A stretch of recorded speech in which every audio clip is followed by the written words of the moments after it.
like that. Kaboom.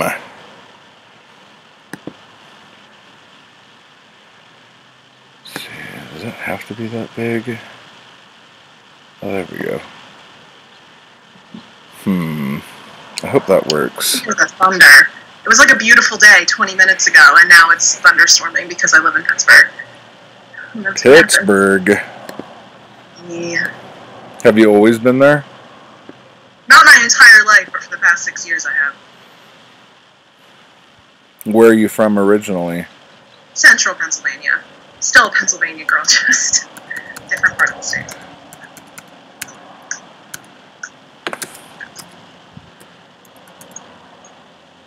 Come on. There we go.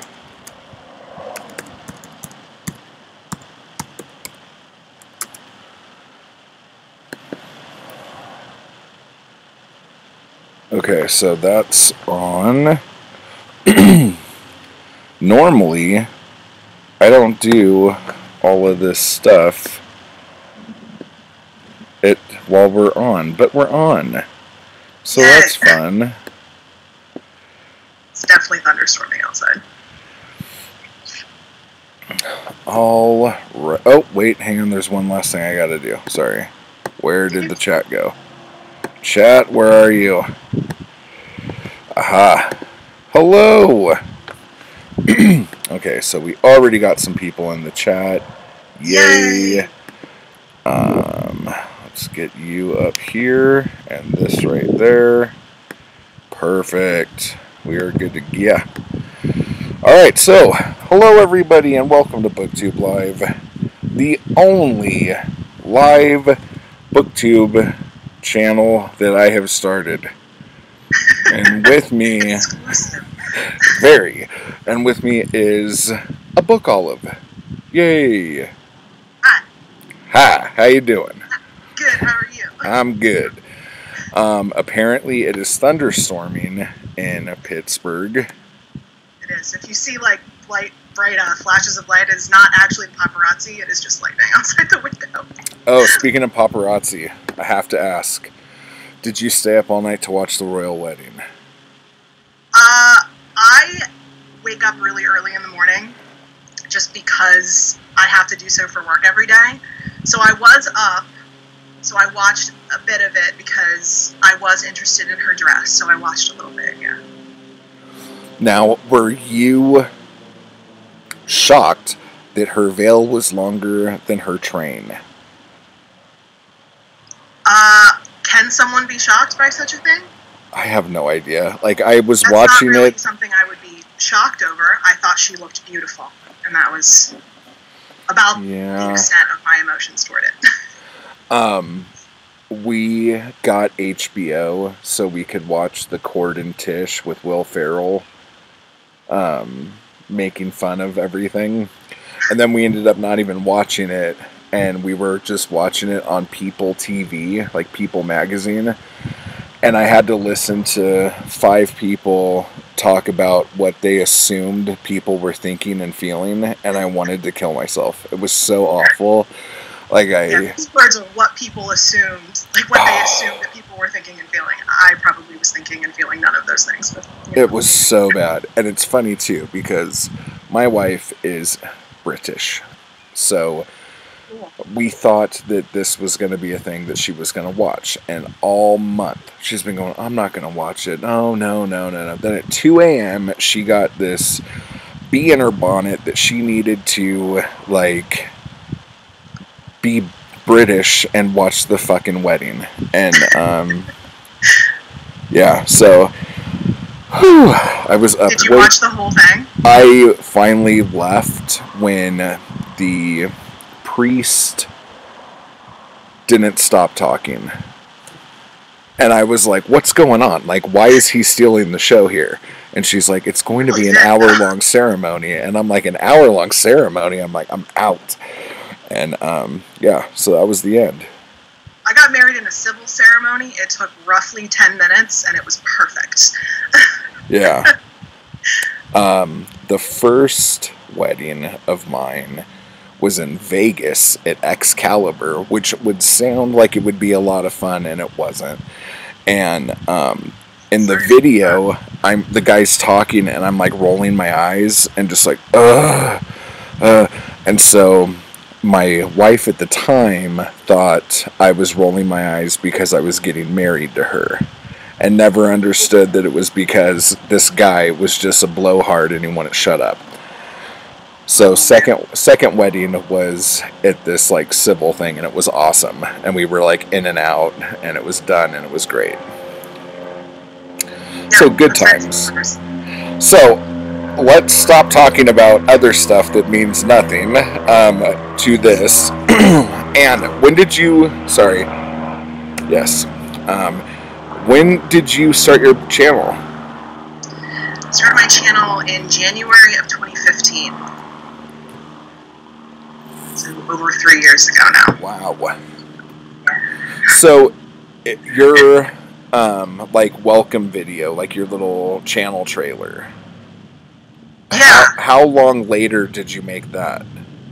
Oh, I just did that last year. I think last fall. So, yeah, like 2.5 years in. Has your channel changed a lot? Yes and no. Like, I feel as though I'm better at it now. At least I hope I would be after this amount of time that has passed. But my reading tastes are pretty much the same. I'm pretty much the same. So, yes and no. Like, the quality is definitely better because when I first got started, I was filming on a really old camcorder of my husband's. And it would, like, throughout the filming process, the video would corrupt, and there's nothing I could do about it in editing if I was in the middle of saying something. So when I knew I was going to stick around, I got the camera that I have now, which is nothing too fancy, but it's definitely better than it was. And I know more things about editing now. I know more about my taste as a fiction reader because I was mainly reading nonfiction at the time that I started my channel. So, I don't know. I feel like it's just smoother around the edges than it once was. So, but you haven't grown as a person. Well, probably. I mean, I would hope so. I'm just joking. Okay. So you do Nonfiction November. Like, you're one of the hosts for that. What made you want to do that? Well, especially when I first got started, and still to a certain extent on Booktube, the focus is more on fiction, which is fine. I love reading fiction as well. But it was something that I felt was kind of lacking in the community, was just kind of a focus on nonfiction, and it really seemed as though everyone in their goal videos would say, I want to read this many nonfiction books for the year, I want to make nonfiction more a part of my reading, and then we kind of lose focus throughout the year, being so focused on fiction. So I figured alliteration, we're all word nerds, so that would work well, and it's right at the end of the year, so you can get in some nonfiction reading right before the year ends. So I was just really happy to bring more nonfiction love to Booktube if I was able to do that. You know, the first time I saw you was you were drinking wine. You're like, that's not gonna help. Okay, so you were drinking wine in Steve Donahue's living room. Oh, yeah, that's a specific occasion for me drinking wine. Yeah. So, how long have you known Steve? Since before he started his channel. Yeah? He found me because I think it was originally, at least when we first started talking, it's because I was raving about Robert K. Massey, who writes biographies on people in Russian history. And he commented, like, I want to send you lots of books. So we started talking, and he started sending me books, and gradually we started talking more and more, and we became friends, and he created his channel, and yeah, we have stayed friends. So do you do book reviews? Have you been doing book reviews since before you've been on Booktube? You mean, did I have a presence within the book community before Booktube? Yes. I was a lurker. Still am a lurker. Yeah. But no, not really. I was just more consuming book content. I was watching a lot of Booktube videos and listening to a lot of bookish podcasts. I was a big Book Riot fan, still am. And that was really the long and short of it. And I thought maybe having a Booktube channel would be fun. So that's why I picked it. What are some other podcasts, like book-related podcasts that you listen to? I don't think people talk enough about podcasts that aren't Booktube channel related. I wish I had a better answer for this, because I'm not really listening to too many podcasts anymore, because so much of my listening time is taken up by audiobooks now. Yeah. But I listen to pretty much all of the Book Riot ones.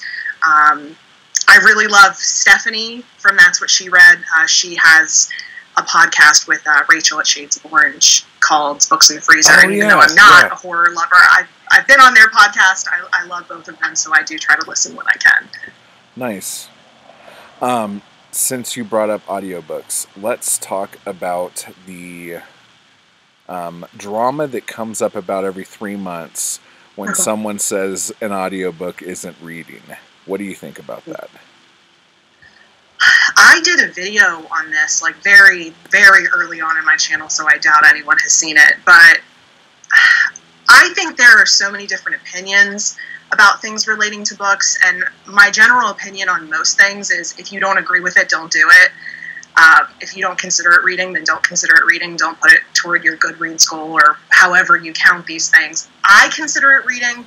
I'm a very auditory learner, so that I very quickly absorb all the information. I listen to audiobooks on like the maximum speed that they allow me to speed it up to, and I remember them just as well, if not better, than a physical book. So at this point, I kind of just try to avoid the conflict altogether and don't really make the distinction on my channel about whether or not it's an audiobook, because that argument is just not... I understand if you feel that way, but I'm going to call it the same thing as reading, because to me, the way I process information, it is. So I'm going to give you the same review, whether I had it in front of me or whether I didn't. Yeah, and just in case you don't know, audiobooks is reading. For those of you watching, you're allowed to listen to audiobooks. I just said it, so it has to be true. So, permission granted. Yeah. Okay, so you were very nice about that. So, I've heard that you're going to be very not nice about this next thing we're going to talk about. I already know what's coming. How do you know what's coming? What's going on here? Because Devin was messaging me last night. Devin from Indie Insomniac. He and I are pretty good friends. Okay, well, here's the thing. I can't pronounce Russian author names without going into a weird accent that I don't even know what accent it is. Okay? Wow, you're like ready to just explode right now. That's amazing. So like Dostoevsky. Like I can't just say the name. I have to do this thing. Give them umph. Yeah, and I don't know why. So can you give us like a 101 on how to pronounce Russian author names that are commonly misspoken? I can. This is also probably the most popular video on my channel. Michael from Knowledge Loss requested that I do a video like that because I do speak some Russian. But the name that you were trying to pronounce is Dostoevsky. Dostoevsky. Dostoevsky. Dostoevsky. See, I can't just like say it though. Like. But if you want to put umph, put it where the syllable actually is. Whoa! Shots fired. Okay, so one more time. Let's hit it. Go ahead. Fyodor Mikhailovich Dostoevsky. Okay, so we're going Rocky IV here. That's where I've been wrong this whole time. I think I keep going Italian with it. You might be. And I think it's because I'm going like this. I shouldn't do that. Okay. Also, it's not Nabokov, as Devin loves to troll me with on nearly a weekly basis. It's Vladimir Nabokov. Nabokov. Nabokov. Yeah, that makes sense. It makes sense because that's the right way. Okay, Nabokov. Okay. I probably just said it wrong, too. You got close enough. It doesn't physically hurt me, so we're good. Okay. So, what are some of your favorite Russian authors? See, I don't read a lot of Russian literature. I think I confuse people a lot because my interests are mainly Russian language, history, culture, and politics. So it's kind of an ongoing process for me to get into Russian literature. I will get there eventually, but I'm not forcing it. Okay, so, I'm going to say this wrong too. Oblomov? That one I do not know. Okay. It's a book name, and I can't remember who wrote it. But I always had a hard time with it. I had a hard time with it when I read it because I felt like it was more of a satire on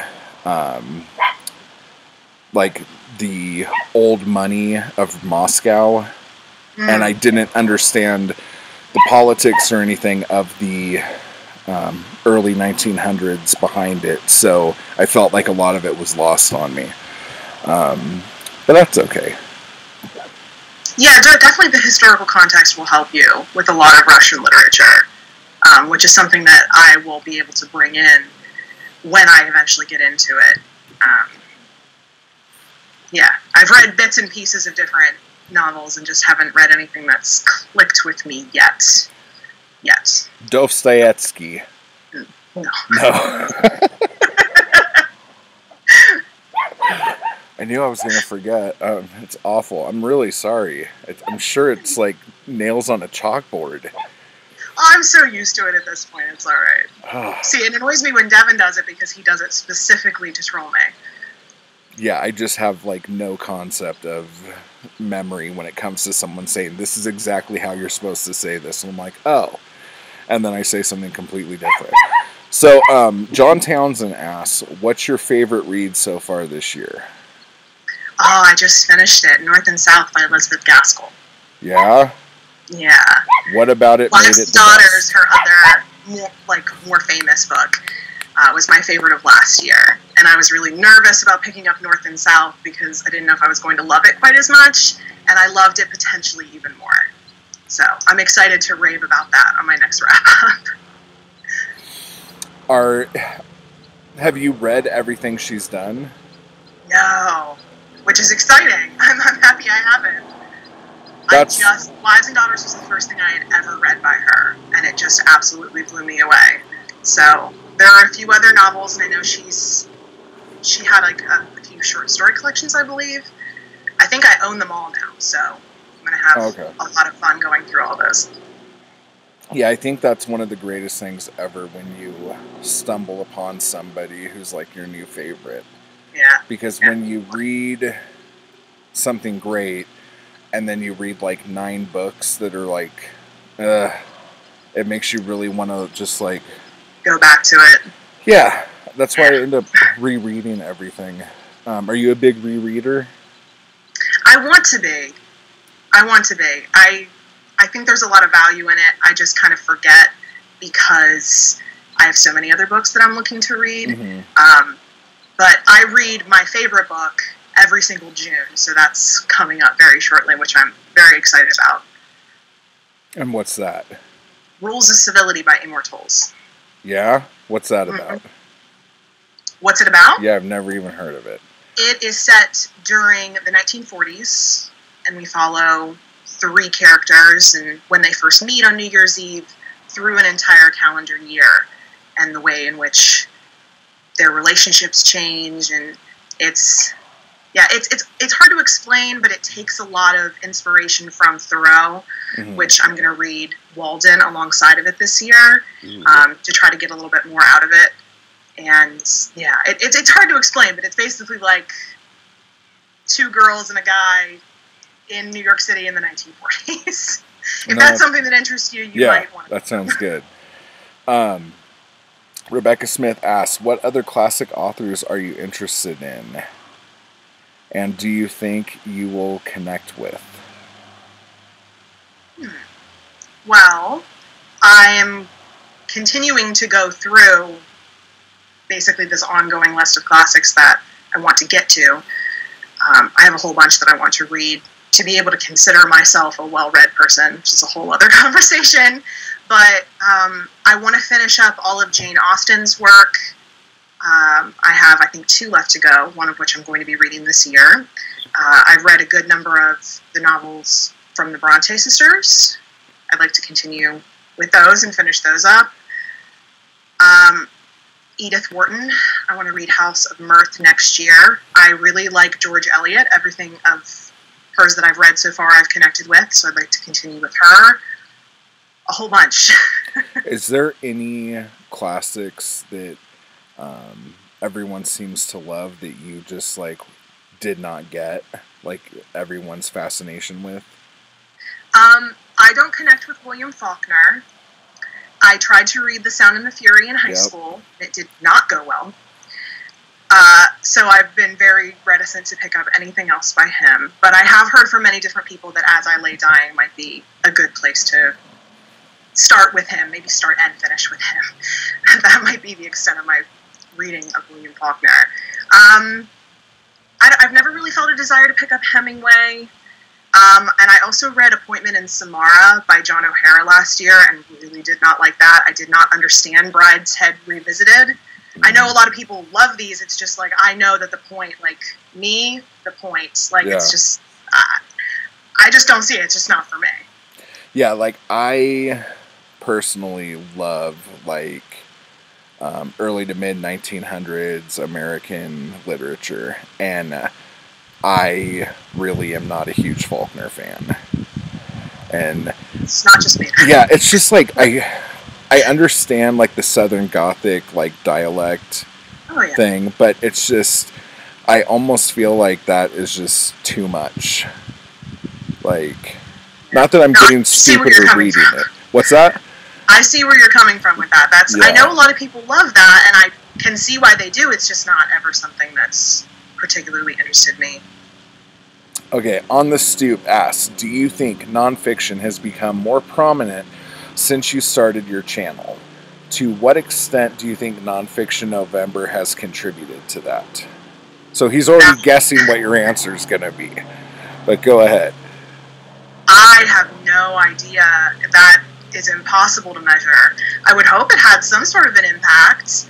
I certainly see more people talking about nonfiction, but perhaps that's just because, you know, more people see it on Booktube. So, like, if somebody else joins Booktube who likes to read nonfiction, like a lot of people have recently, and someone sees, oh, hey, someone's doing that who's reading the type of stuff that I'm reading, they get more courage to do it themselves. So I can't take credit for that. I mean, I hope it has some part in it. I know everyone gets really excited about it every November, which certainly makes me really happy. But yeah, I can't take credit for that. When you do Nonfiction November, do you do prompts and stuff, or is it just like read nonfiction? Do typically 4 challenges. The past 2 years, they've just been 1-word challenges, so you can interpret them however you want.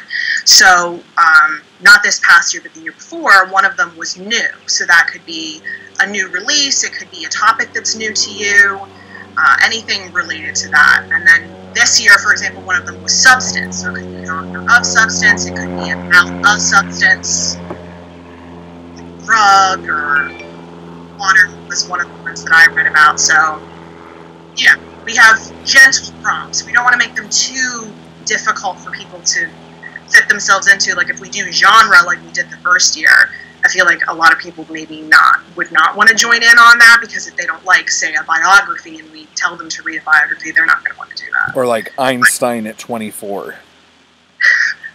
Yeah, that would be very specific. Yeah. What is your, like, not area of expertise, but like, what is your, like, nonfiction, like, candy, like what you love the most kind of thing? Lately, besides Russian stuff, nature and animals. That's really been what's getting me excited, particularly birds. Yeah? Like, yeah. Are you a birdie or a tweeter or whatever they call them? I call it being a bird nerd. I'm not a bird watcher, if only because I work all day, what feels like every day. So no, I haven't got into bird watching yet, but that will probably become a hobby of mine. Although we do have a lot of birds around our new place, and I did buy a pair of binoculars. I'm sure the neighbors think I'm extremely weird, but I'm just trying to watch the birds. Yeah, you really got to be careful about that. Yeah. You got to make sure you're wearing something very respectable when you're looking through the binoculars. Because if you're not, then people start just bust out a full suit. Yeah, exactly. With binoculars. Tuxedo, binoculars, bow tie, cummerbund. There it is. So let me see. We have a bunch of bird books. My father-in-law is a bird watcher. And so whenever he comes to visit, it's like he comes to visit us, but it's really like a birding expedition that all of us are now like a part of, kind of thing. What's that? I want to come. Am I invited? I'll invite myself. Oh yeah, sure. Whenever anyone wants to come and look at birds, come check out our birds. We got tons. Yeah, so that's a good fun. Do you like Gentleman in Moscow? I never got through A Gentleman in Moscow. That's kind of on my list of books that I need to return to. I would like to finish it. I did not find that it had the same charm as Rules of Civility, but perhaps I just did not give it enough of a chance. I think I started it twice and only got 100 pages in both times, so yeah. Richardson Reads asks, when did you become a reader? When I was a kid. My mom's a teacher. She's been on my channel once before. She was a special education teacher for 20 years. And learning things was just always something that was valued in our house while I was growing up. And I would read a ton of books. Anytime I had any kind of problem, anytime anything was on my mind, I would want to escape into a book. So I read a lot when I was a kid. Not so much when I was in high school and college because I was very focused on school and social life and all those types of things. But then when I got out of college, I got back into it in a very big way and discovered the book community. The rest is history. And when you started reading again, what did you come in through?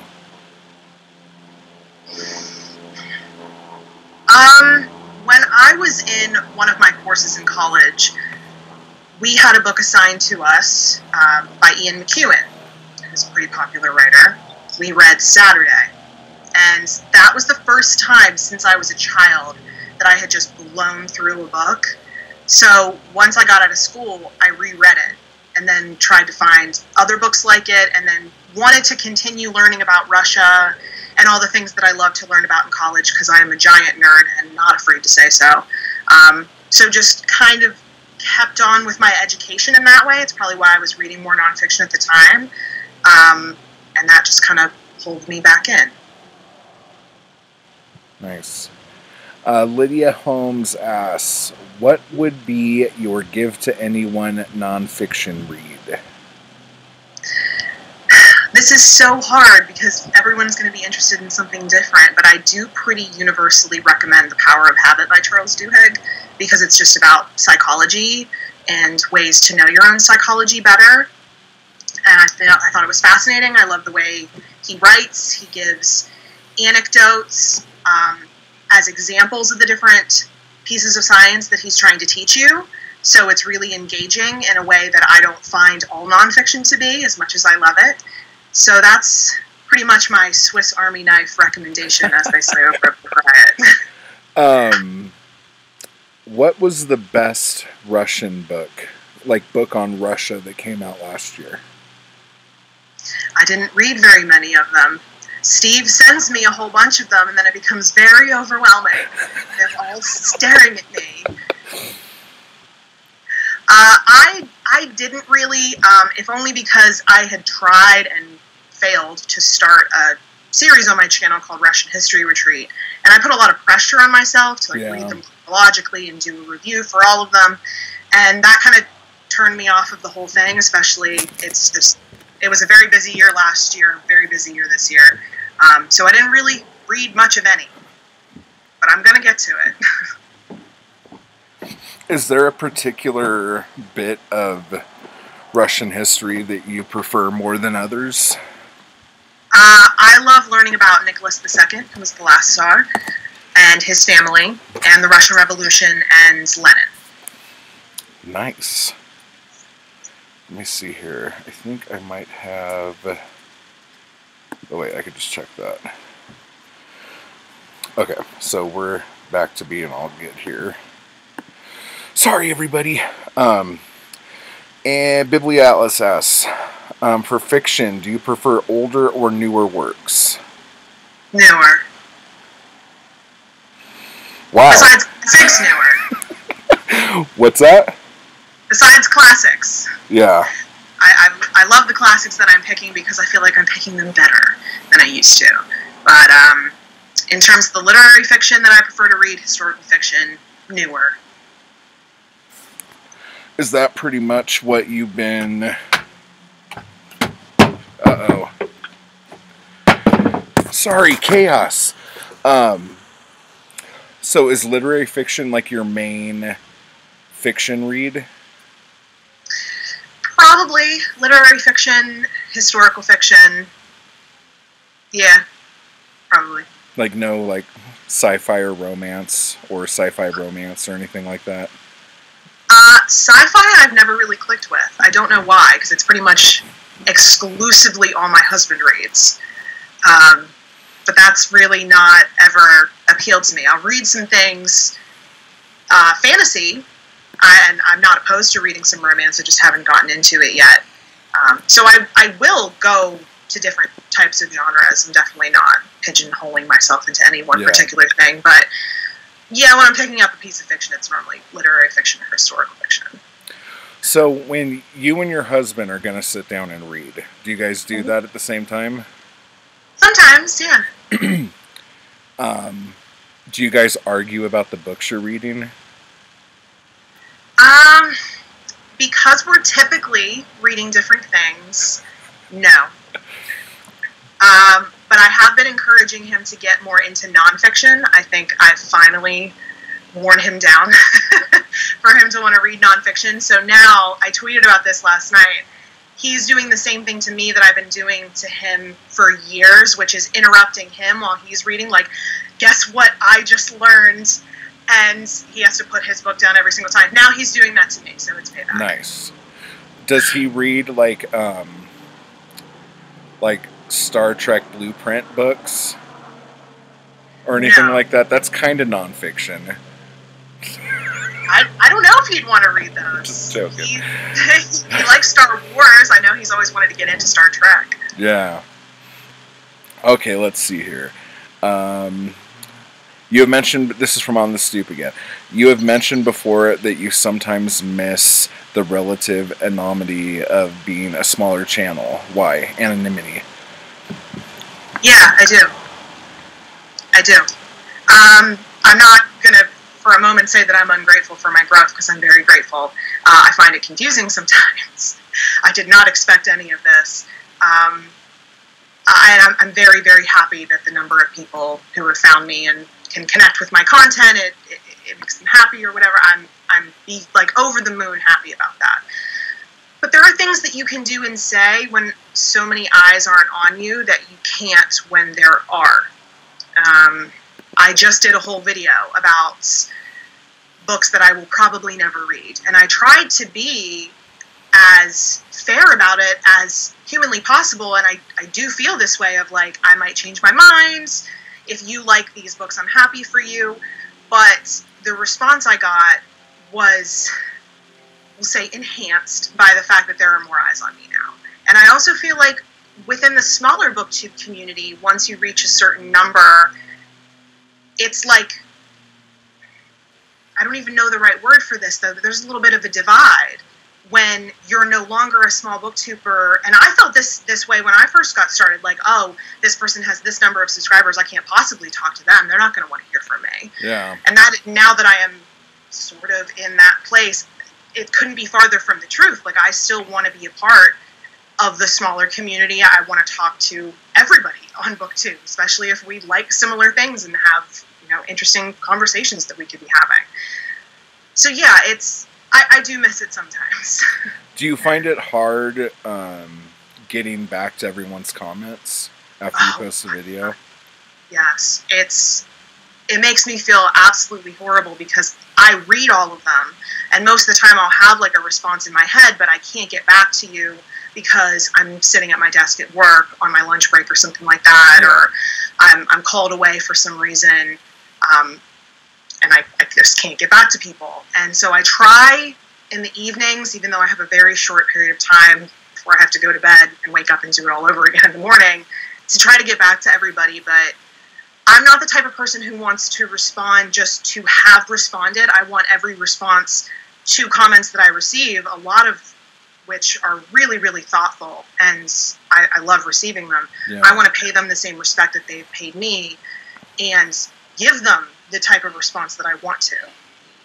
But I'm just not always able to do that. So I'm hoping to be better about it, but I'm also trying to be realistic because it's not going to get any easier for me as the channel continues to grow, which it appears it's going to.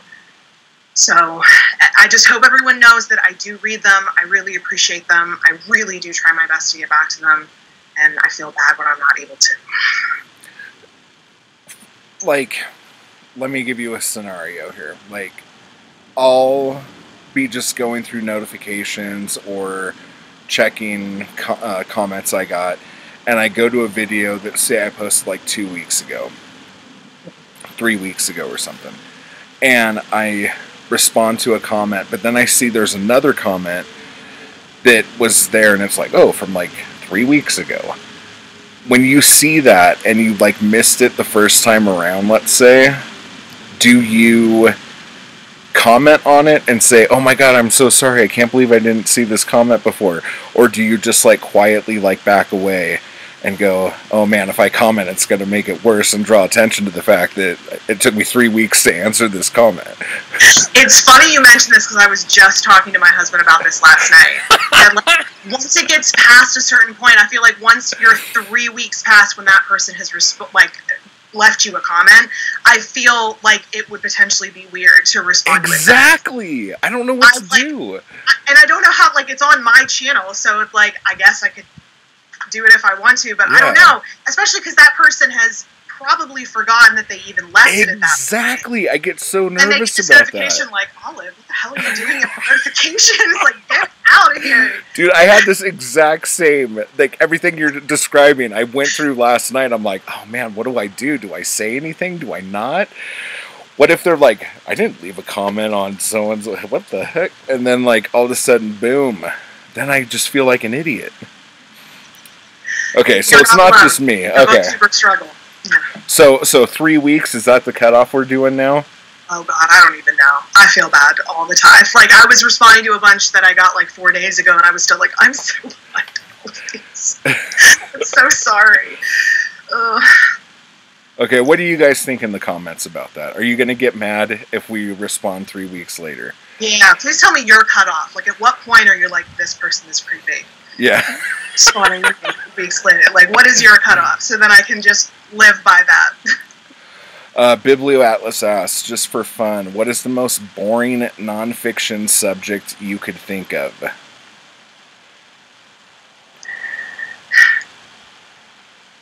I don't really understand physics. I skipped it in high school because you could take environmental science instead. I was like, ooh, yeah, gonna get that environmental science. So physics or like astronomy, like really high level, I just don't think I will be able to understand it. My brain just doesn't work in those ways. So boring for me because I wouldn't be able to understand it. Basically, I think if Steve Donahue likes it, it's probably the most boring subject there is.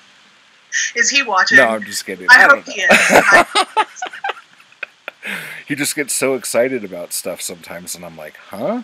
What's he that? does, but I get hyped about birds, so I really have no space to talk. Totally, yeah. I have horrible things that I enjoy, so that's fine. We all have our things, okay. It's just happened to be boring. Do you have any particular recommendations for books on Nicholas II and family? Oh, yeah, Nicholas and Alexandra by Robert K. Massey. That's another Swiss Army knife recommendation. The best of all time. Let's see. I loved that. I love that books I'll probably never read, by the way. That's what Lydia Holmes said. On the Stoop asks, to what extent does your reading of Russian history give you a different perspective on modern day world events? We're all gonna die. Well, I don't just read about Russian history. I studied it extensively in college. I did my whole honors thesis about the cultural roots of authoritarianism in Russia. So obviously, a lot of things that my research showed me and that I wrote about, I'm seeing kind of play out on the world stage.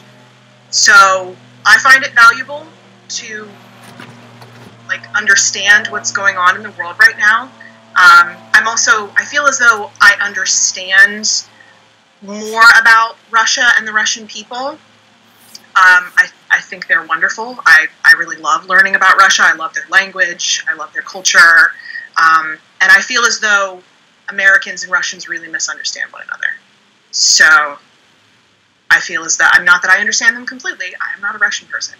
But I feel as though maybe I have a little bit of a leg up because I have studied their country so much. How does it feel to be the resident Russian scholar on Booktube? Am I the resident Russian scholar? That question's from Steve Donahue. Oh, Steve. No, I'm just kidding. It's not. It's I'm not looking at the chat, or I would have been like, no, it's not. I don't know that I am. Is it like a weird feeling that it just keeps kind of falling on you like that? Well, the thing that keeps falling on me is everyone, when they talk about my channel, they say, oh, Olive really loves Russian literature. I'm like, Olive really loves Russian history, language, culture, and politics. Olive doesn't know anything about Russian literature. There are so many other people on Booktube who love Russian literature and who talk about it so brilliantly. But you could pronounce it. Direct, put you in, toward their channels because I just don't provide that. Now, are the people who cover those books, are they pronouncing everything wrong? They do their best. So that means they are, and it's driving you crazy. I completely understand. Let's see here. I'm going to plead the fifth on that. I'm going to get you hashtagged by the end of this. Okay, let's see here. Hashtag respond to our comments on time. Lydia says, honestly though, as someone who comments on a lot of videos because I have the time, I don't mind if people don't respond. Someone gave me free content and I can't demand a response. That is awfully sweet. That's very, very nice. I do read all of your comments. I just feel bad now. I feel worse. That comment was so nice. I feel weird commenting on a video that's more than a few days old. 3 weeks. Don't worry about that. I get comments on videos that are years old. As long as they're nice and they have something productive to say, go for it. I got a comment yesterday. I got a comment yesterday on one of my first videos I did, and I had no idea what the commenter was talking about. And so I had to go back and watch the video. And so that was cringe and a half doing that. But yeah, it was weird. Let's see. What are your top bird nerd reads? H is for Hawk. Ages. What was that? H is for Hawk. H is for Hawk. H is for Hawk. That's probably my favorite. Is that a children's book? No. Okay. It just sounds like one. It's a memoir. Oh, okay. McDonald training a goshawk, which is a notoriously difficult bird to train. She had been a falconer before this. It wasn't like she thought she'd get into it. But her father, who she was very, very close to, unexpectedly passed away. And to cope with it, for whatever reason, she started having dreams about a goshawk.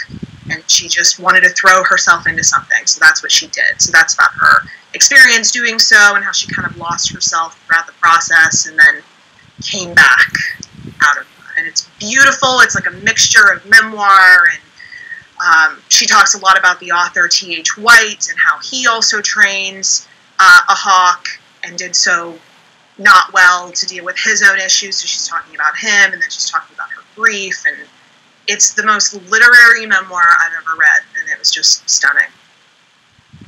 We have red-tailed hawks, and I always think it's going to eat my little dog. So when it's up in the tree, like, I have to get my tiny dog and hide her. What kind of dog? She is, I guess, like a teacup chihuahua. That is really tiny. So like a lunchable version of a dog for a hawk. Oh, no. Oh, she's around here somewhere. I would like to think the hawk wouldn't go after her, but I can't say for sure. Oh, no, the hawk will go after her. Like, the hawk goes after all sorts of bunnies and chipmunks and... Oh, man. I would be so nervous. And we have great horned owls. Oh, and bald eagles. Oh, here she is. Come here. Get up here. Lunch. Come on. Oh, she's so tiny. Oh my gosh, so cute. So she's kind of little. But, let's see here. What are some more bird book recs? Zoe wants to know. I read The Genius of Birds by Jennifer Ackerman, which was very interesting. It wasn't my favorite thing of all time, but I really enjoyed it. I'm reading this book right now, which has a whole bird section, Tamed and Untamed. Just like little sections about the two authors of this book, they're both nature writers, their encounters with different types of animals. And so they have one on hawks and hummingbirds. So there's a little bird section here. But yeah, other ones I'm looking forward to reading more of. I try not to read too much of any one thing at one time, and I was reading a lot of bird books at the end of last year. So in order not to make my reading too samey, I did try to switch it up, but I'm due for another good bird book. I have a whole bunch. This is my nonfiction shelf over here. I don't know if you can see it. But I'll get to them. Okay, let's see here. Bibliatlas says, 3 weeks is cool. Don't fret about comments. Your replies are thoughtful. I think that one's for me. I don't know if that one is. That one's not mine. No, that must be for you then. I thought she was talking about my thoughtful comments, but apparently not. Do you leave thoughtful comments? No. I try to, but like they always come up sounding like Spicoli or something like that. I mean, that's fun too. It just delivers a different kind of thing. Yeah, there's a lot of like hearts and awesome, and like I try. Like if it's like an actual question, like then I could get into a conversation. But if it's a comment that's just like a closed-ended comment, I'm like trying to... Yeah, I struggle to know how to respond to those because you want to express, like, thank you for leaving this. I really like hearing what you have to say, but there's nothing really you can say in return, so... Jody Hart's Books. Hi, Jody. She says she found a beautiful copy of Nicholas and Alexandra in a flea market. You'll find a lot of them in flea markets and used bookstores. They have been popular for a really, really long time. His books have. That's where all of my Robert K. Massey books have come from, which is why they're all kind of falling apart. Bibliatlas asks again, if you could spend a year only traveling Russia, which off-beaten path places would you visit? Oh, man. Well, I'd want to spend a good portion of it in St. Petersburg. I studied abroad there, and I really, really want to go back. But I would love to see more of the cities in in Western Russia. But I'd also like to see the parts that people don't typically talk about. I mean, I know probably the simplest answer would be to like just ride the Trans-Siberian Railway, but I've heard that you could actually walk faster than it takes you. So yeah, I would probably just bounce around. Yeah, they're very, very slow trains. And that's a really long journey anyway, huh? Yeah. Well, that's kind of awful. I would get impatient. Let's see. Have you read Peregrine? Peregrine by J.A. Baker. Thank you. No, Peregrine. I have not. Peregrine! Jeez! You would think after staying up all night watching the royal wedding, you wouldn't be so, like, quick on the draw, getting on me like that. Okay. I approve. Get it. Okay.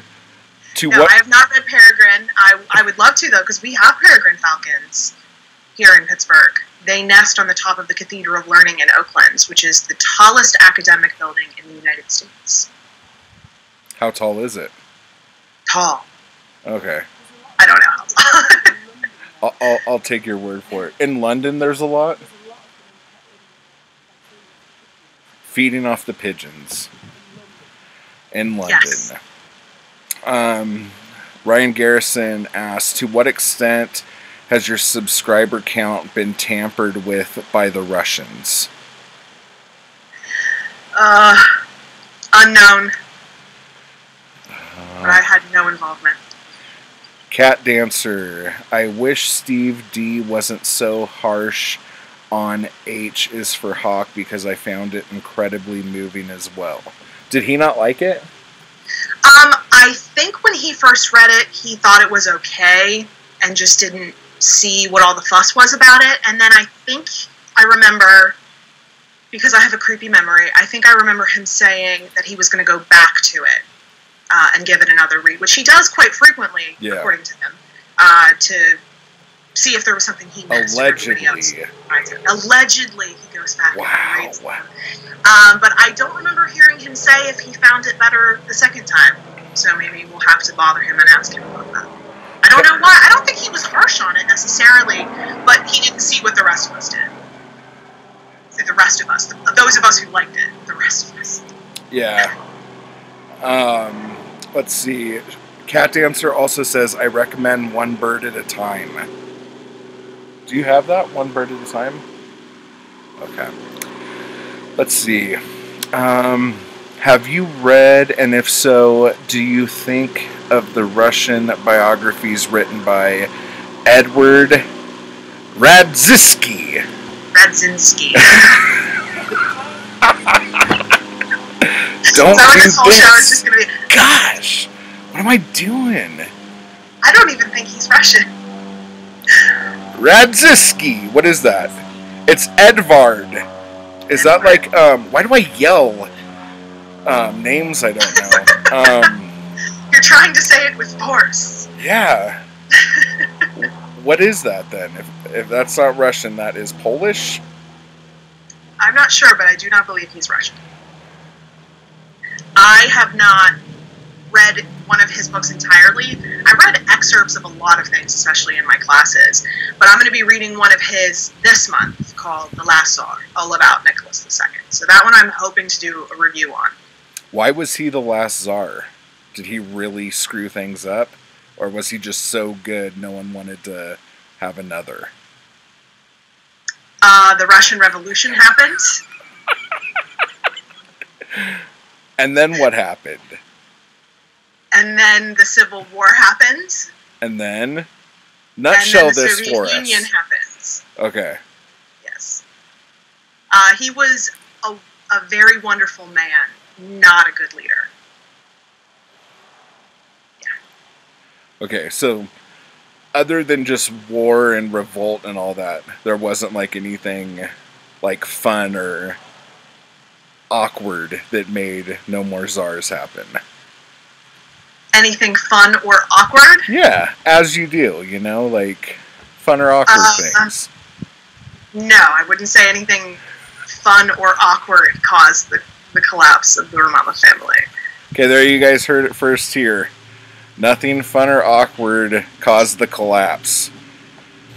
It was strictly a revolution, and then a civil war, and then the Soviet Union, right? One right after another. Yeah. Yeah.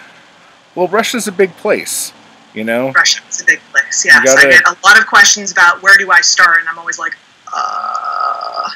I don't know where you start because there's so much to it. So I'm still trying to find a good way to answer that question. What made you love learning about Russian history so much from BiblioAtlas? I started language. And I had a friend growing up who had a Russian stepmother and they taught me some. And I always wanted to go on to study the language. And when I went to college, I had that opportunity. And then from there, started getting interested in the culture. And then from there, the history and politics. And how long were you over there for school? I was there for a summer. How did that work out? It was wonderful. Like, how do you go about doing something like that? It was through a study abroad program. Where'd you go to school at? Where did I go to school? Yeah. A very small school no one's heard of. Okay. I've since gone on to study other things. Toki Deathhammer asks, what's the best Rasputin book? I have read quite a bit of, not the entirety of, the Rasputin file, which I have it somewhere on that shelf over there. I don't know if I can remember who that's by. Oh, that's also by Edward Brzezinski. Yeah. Have you... That one was pretty good. I have not read the new one by Douglas Smith that came out last year, but that's definitely on my list. There are many books on my list. Have you read any Solomon Volkov? Did I do that right? Yes, I think you did do that one right. Nice. No, he wrote Romanov Riches, right? I'm pretty sure he did. No, I've not. I own a lot. I pretty much like every Russian history book, especially with Steve's help, I now own. But I've not gotten to them all. Have you read any, like, Nikolai Volkov or Nikita Koloff? No. Or Ivan Drago? No. What do they write? Nothing. Ivan Drago's from Rocky IV, and the other two are wrestlers. So I just wanted to see if you were going to fall for that. Because those are really the only Russian names I've ever heard of. I am perfectly willing to say that I am ignorant about things. And those non-existent writers I am also ignorant. You might know a lot about Russian politics, but I know a lot about Russian politics when it comes to 70s, 80s wrestling, and why they would make these Cold War villains for us to chant America and stuff like that against. Yeah. So not a Nikolai Volkov fan, or the Bolsheviks or anything like that. It was a tag team. It was a tag team. Calm down. It's okay. It was a tag team. They were pretending to be Russians. It's okay. Jeez. She's like, get me out of here. Oh, and guess what? That's what we get to end the show on today. You can't end on that. For the love of God. Okay. Stand for the singing of the Russian national anthem. Thank you, Toki Deathhammer. He knows what I'm talking about. And I'm glad someone does, because I don't. Nikolai Volkov, I don't think had a very good voice. I'm just going to come out and say it. Controversial. I know. So, if there was... Okay, let me ask you this. Books that you're reading now or in your TBR, what are you looking most forward to? Probably my reread of Rules of Silly. I was just going to say, with your Walden next to it. That's a pretty easy one. I really look forward to that all year long. So why are you doing the side-by-side thing this time? What, you mean reading Thoreau alongside of it? Because it's referenced a lot, and I realize I read bits and pieces of Walden when I was in school. We learned about it, but I've never read it in its entirety, and I think it will help me get a new perspective on a book that I've read. I think this will be my 4th time reading it, and as much as I love it, and I will reread it as many times as I possibly can, I think we can always see the things we love with different eyes. So if that helps me get something new out of it, I would love that. Okay. What are your, where can people find you? What are your sites or social media tags and all that fun stuff? Sure. Well, on YouTube, I am abookolive, all one word, all lowercase, and the same on Twitter and Instagram, abookolive. Very nice. Well, thank you so much for hanging out with me and allowing me to talk about Russian wrestlers. That was a lot of fun. It's my pleasure. I learned something new today. And Dostoevsky. Closer. Oh, okay. All right. Well, then that'll do it. Thank you guys so much for hanging out and watching. And I will see you guys very soon. Bye. Bye, everyone.